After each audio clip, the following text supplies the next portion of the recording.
নুনমাটি মঠঘৰীয়া ২৪তম বাৰ্ষিক শনি পূজা উদযাপন।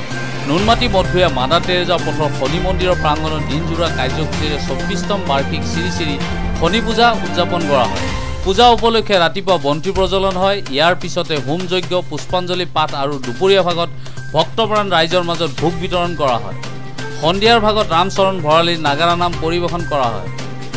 আমি এবাৰ শনি পূজা আহি আমি ২৪তম বাৰ্ষিকত ভৰি দিলোঁহি আৰু এই ২৪তম বাৰ্ষিকত ৰাতিপুৱা ভাগৰে পৰা পূজা অৰ্চনাৰ লগতে প্ৰসাদ বিতৰণ, ভোগ বিতৰণ চলি আছে আৰু সদৌ শেষত আমি আম্বেদকাৰ কলাশ্ৰী বঁটা ৰাষ্ট্ৰীয় বঁটাৰে সন্মানিত শ্ৰদ্ধা শ্ৰীযুত ৰামচৰণ ভৰালীদেৱক নাম প্ৰসংগ নাগাৰা নাম গোৱাৰ কাৰণে আমি আমন্ত্ৰণ জনাইছোঁ আৰু তেখেতে এই ৭৯ বছৰ বয়সতো যে আমাক নাম গাই শুনাই আছে তাৰ বাবে আমি তেখেতক পুনৰবাৰ শ্ৰদ্ধা জনাইছোঁ আৰু তেখেত ভগৱানৰ ওচৰত প্ৰাৰ্থনা জনাইছোঁ যে তেখেতৰ দীৰ্ঘায়ু তথা সুস্বাস্থ্য কামনা কৰিছোঁ।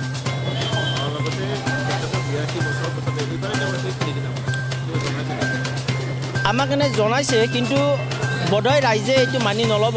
তেখেতে আমাক জনাইছে যে তেখেতে যিহেতু ৭৯ বছৰ হ'ল, তেখেতৰ স্বাস্থ্যৰ প্ৰতি লক্ষ্য ৰাখি তেখেতে এই বছৰ ইয়াৰ পিছত আমাৰ নামখনৰ পিছত আৰু মাত্ৰ এখন নামে গাম বুলি কৈছে, কিন্তু এইটো সম্ভৱ হৈ উঠিবনে নাই সেইটো ৰাইজেহে ক'ব।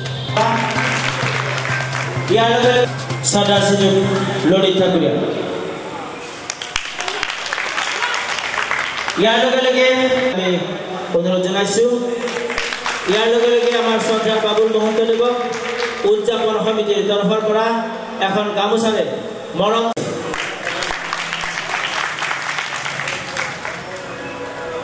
বিচাৰিছোঁ। ধন্যবাদ।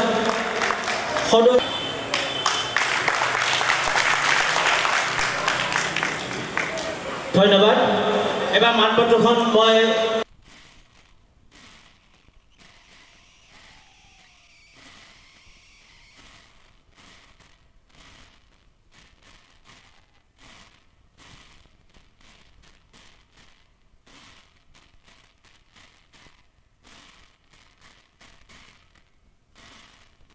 পৰি